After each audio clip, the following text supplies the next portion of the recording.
Considéré comme un personnage pivot de l'affaire, l'amant de Delphine Jubillard fait l'objet de nombreuses interrogations. Elle comptait construire une nouvelle vie avec cet homme rencontré sur Internet, également en couple de son côté et père. Les amoureux se voyaient déjà former une famille recomposée. En disparaissant dans la nuit du 15 au 16 décembre 2020, Delphine Jubillard a laissé ses 2 enfants, Louis et Elia, ainsi que tous ses proches dans un immense chagrin. Parmi eux, se distingue un homme, son amant.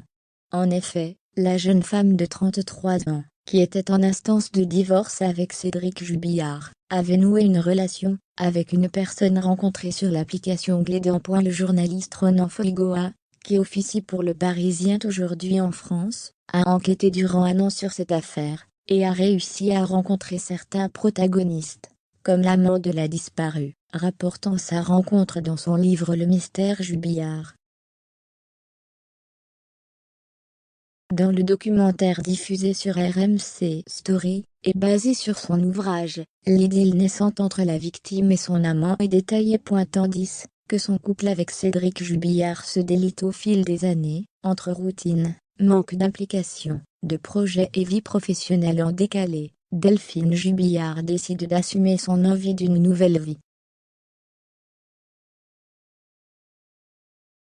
Transformée psychologiquement comme physiquement, elle s'inscrit sur un site de rencontre, et fait la connaissance d'un autre, au mois de juillet 2020. Là, Delphine va matcher comme on dit, avec un homme de Montauban, qu'elle va rencontrer quelques jours plus tard. Et là tout de suite, il y a une passion qui va naître. Il est méticuleux, rigoureux, organisé dans son métier comme dans sa vie personnelle, explique Ronan Folgoa devant la caméra.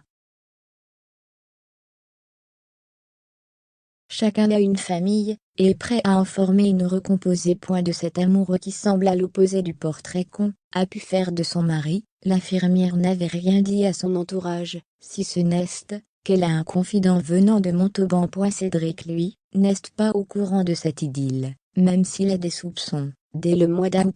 Un divorce à l'amiable aurait été évoqué, la décision aurait été actée. Chacun de son côté s'attache les services d'un avocat, apprend-on dans le documentaire. La conjointe de l'homme de Montauban et Delphine Jubillard avait également clarifié les choses, la première ayant demandé à la seconde d'attendre après les fêtes de fin d'année pour officialiser leur couple, et fonder leur nouveau foyer.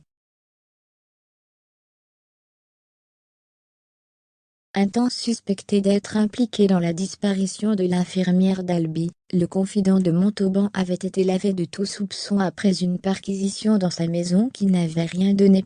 Sa femme avait également été mise hors de cause dans cette affaire. Elle avait également été soupçonnée d'être impliquée, notamment à cause de 145 appels émis vers un numéro inconnu au moment de la disparition de Delphine.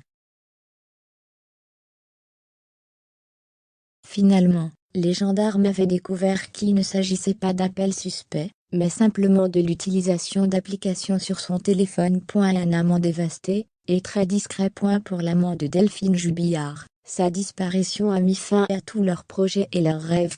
Ils avaient même présenté leurs enfants réciproques en visio, selon Ronan Folgoa qui s'était confié à Femme Actuelle. Il a précisé au magazine. Pourquoi on ne l'a jamais vu participer aux fouilles? Les enquêteurs le considéraient comme le personnage pivot de ce drame dans le sens où il aurait pu constituer le mobile du passage à l'acte de Cédric Jubillard. Il était donc très important qu'il ne donne pas d'interview, qu'il n'apparaisse pas.